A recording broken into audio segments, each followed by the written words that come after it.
अगली गज़ल की बात करते हैं। ये इस गज़ल में दुष्यंत कुमार जो है वो कहना चाह रहे हैं कि किस तरह से आम आदमी जो है वो सत्ता के विरुद्ध होकर के और अपनी बात नहीं कह रहा, और वो एक तरीके से ये कह लीजिए मूक या गूंगा बना हुआ है, और क्योंकि उसकी आवाज़ बंद कर दी जाती है और उसको खत्म कर दिया जाता है। देखिए किस तरीके से, अब किसी को भी नजर आती नहीं कोई दरार, घर की हर दीवार पर चिपके हैं इतने इश्तहार लोगों ने घर की दीवारों पर चिपका दिए कि कोई आवाज ही नजर नहीं आती। अर्थात हर व्यक्ति के चेहरे पर इतने चेहरे लगे हुए हैं कि किसी की व्यक्ति को कोई भी दरार, कोई भी किसी तरीके का उसका जो आंतरिक उसकी जो कुटिलता है वो नजर नहीं आती। हर सत्ता पक्ष का, हर राजनेता, हर पूंजीपति, हर कम्युनिस्ट, हर जो कह सकते हैं कैपिटलिस्ट जो है, कम्युनिस्ट नहीं कहेंगे, कैपिटलिस्ट कहेंगे यहाँ पे, कि कैपिटलिस्ट अपने चेहरे मोहरे इस तरीके से बना लेता है कि कोई भी दरार नजर नहीं आती। आप बचकर चल सके ऐसी कोई सूरत नहीं, रह गुजर घेरे हुए हैं मुर्दे खड़े हैं बेशुमार। आप बचकर चल सके ऐसी कोई अवस्था नहीं है, कोई सूरत नहीं है।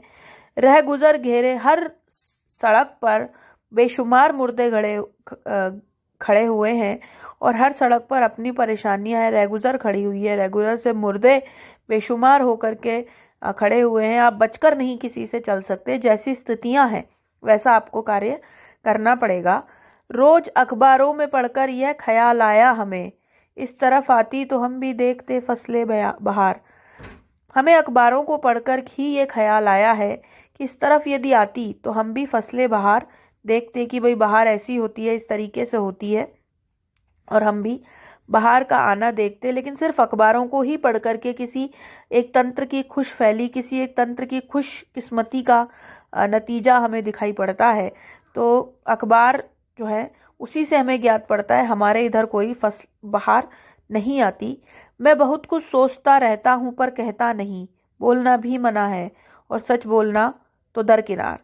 मैं बहुत कुछ सोचता रहता हूँ पर कहता नहीं हूँ, क्योंकि बोलना मना है और सच बोलना तो दरकिनार है। जो भी सच बोलता है वो अपने आप में उसे खत्म कर दिया जाता है। इस सिरे से उस सिरे तक सब शरीके जुर्म है, इस सिरे से उस सिरे तक सब व्यक्ति शरीके जुर्म है, जुर्म सबने किए हुए हैं। आदमी या तो जमानत पर रिहा है या फरार, आदमी या तो जमानत पर रिहा है, जमानत पर उसे छोड़ा गया है, या वह फरार है। देखिए दुष्यंत कुमार एक अजीब सा व्यंग सत्ता पर, पूंजीपतियों पर करते हैं, और गरीब आम आदमी की वो बात करते हैं, आम आदमी की जिंदगी की वो बात करते हैं, क्योंकि वो खुद भी आम आदमी है। सभी कहते हैं इस संसार में सभी प्राणी जो है उसको भगवान ने एक चीज दी है, वो है संवेदना। लेकिन कवि और शायर इस मानी मामलों में थोड़े से आगे होते हैं कि जो संवेदना होती है वो औरों की तुलना में उनमें ज्यादा होती है, और यही कारण है कि वो कुछ रच सकते हैं, कुछ बना सकते हैं, कुछ कर सकते हैं। तो दुष्यंत कुमार आम आदमी की तरफ से अपनी बात रखते हैं और यहाँ कहते हैं कि मैं जो है वो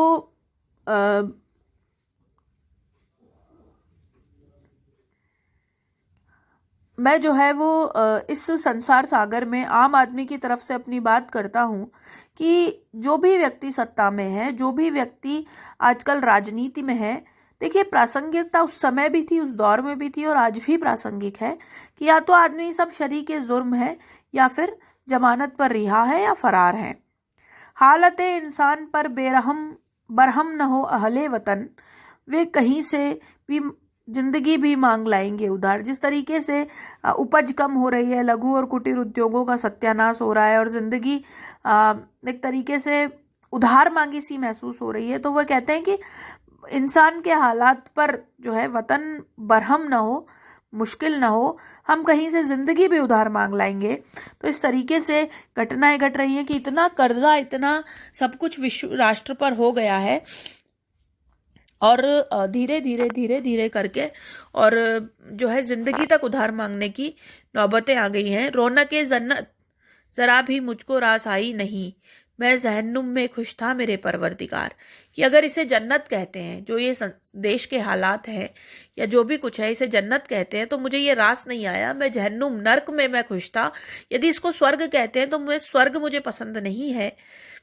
मैं इस जो नर्क में अपना पुराना जीवन, जो अपनी सादी जिंदगी जी रहा था, वह जिंदगी बहुत खुश थी। दस्तकों का अब किवाड़ों पर असर होगा जरूर, हर हथेली खून से तर है और ज्यादा बेकरार। दस्तकों का अब किवाड़ों पर जरूर असर होगा, हर हथेली जो है मेरी वह खून से तरी हुई है, खून से तर है और बहुत अधिक बेकरार है, बहुत अधिक व्याकुल, आकुल व्याकुल है। हर व्यक्ति के मन में अपनी अलग उद्भावनाएं, अलग अलग सी मौलिकता, अलग सा एक तरीके से ये बात कहें कि उसके मन में अलग कुछ चल रहा है, जिससे वह देश को, वह राष्ट्र को नुकसान पहुंचाकर अपना भला करने की कोशिश में लगा होता है। दरअसल ये जिंदगी एक रेस है, ऐसा लोग समझने लगे हैं। भौतिकवाद की संद दौड़ में लोग इतना आगे बढ़ते जा रहे हैं कि वो कहाँ जा रहे हैं, किसके पास जा रहे हैं, किसी को कुछ नहीं पता। बस वो आगे बढ़ते जा रहे हैं और उनका ध्येय मात्र इतना सा है कि वे अपनी जिंदगी को, अपनी जो कह सकते हैं कि बस उनको पैसा कमाना है, बहुत अधिक पैसा कमाना है और राष्ट्र को धीरे धीरे, भारत को छोड़ के विदेश में बस जाना है। बस उनको पैसा कमाना है, यही उनका मेन अहम कह सकते हैं कि उनकी अहम जिंदगी है। वो पैसा कमाना चाहते हैं और बस वो पैसा कमाते कमाते कमाते कमाते कमाते कमाते मर जाना चाहते हैं। वो अपनी पीढ़ियों के लिए इतना कुछ कर जाना चाहते हैं, जबकि उनको सब, हर व्यक्ति, हर इंसान ये बात जानता है कि जो भी वह कमाएगा, जो भी वो कमा करके लाएगा, वह उसका कुछ भी ऊपर नहीं ले जाएगा। लेकिन फिर भी वो एक तरीके से कह सकते हैं इकट्ठा करने की दौड़ में, इकट्ठा करने में वो किसी को डिसीव करने या धोखा देने में भी पीछे नहीं हट रहा है। बस वह चलता जा रहा है, चलता जा रहा है और कमाता जा रहा है और भौतिकता की संद दौड़ में बस आगे बढ़ता जा रहा है। इस गज़ल की खास विशेषता यह है कि छोटे बहर की गज़ल है, एक बात। शैली वही हिंदुस्तानी है जो सभी गज़लों में मैंने आपको बताई है। तीसरा ये है कि इस गज़ल में